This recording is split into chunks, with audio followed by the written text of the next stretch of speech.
I don't think I've ever pronounced my name in any of my videos, because I don't like long intros, so I don't say stuff like, welcome back, I hope you're having a great day, subscribe to my channel. That's just not my style. I try to keep the script as short as possible. I even trim it down a bit when editing the video. But recently I've been getting a few shoutouts. Check out Marcis. I believe is pronounced Marcis. Thank you for that. It was awesome and unexpected.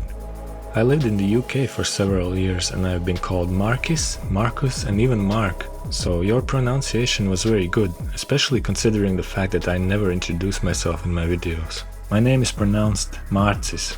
And it's spelled with a little line on top of the letter A, but enough with a history lesson. I think history is. It's time for a new devlog.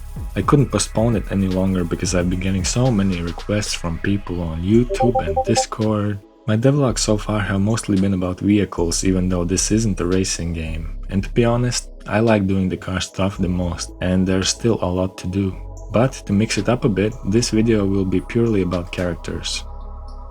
If you're like me and you've never modeled a 3D character for an actual 5th generation console game, then the best thing to do to get it right, in my opinion, is to inspect models in old games, so that's what I did. I played several PS1 games with wireframe overlay, and I was surprised by the wide poly count range.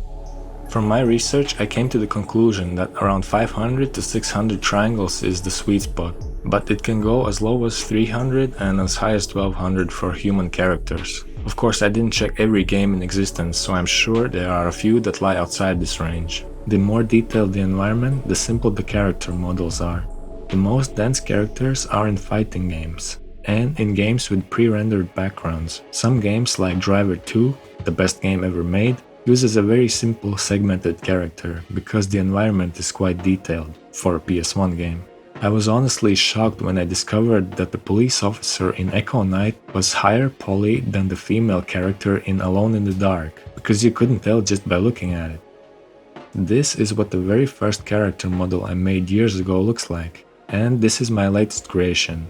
I think it's an improvement. This example illustrates perfectly the significance of good modeling and texturing skills. So it doesn't matter how bad you think your first model looks, it can only get better over time if you're willing to dedicate time and effort. When it comes to modeling hands, the most common options are a fist or a palm and a thumb.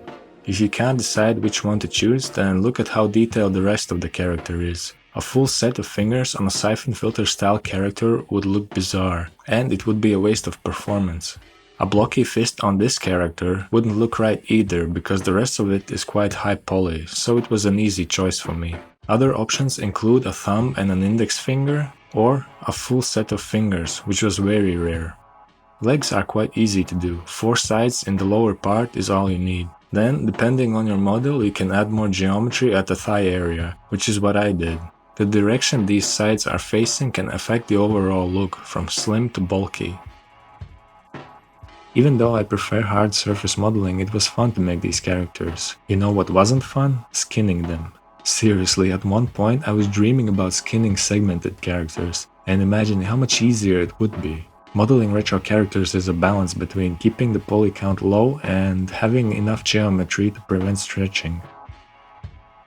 For a while I couldn't decide if UV island borders should be straight or not. After some testing, I came to the conclusion that it's better to have straight borders when possible, even if it causes some stretching.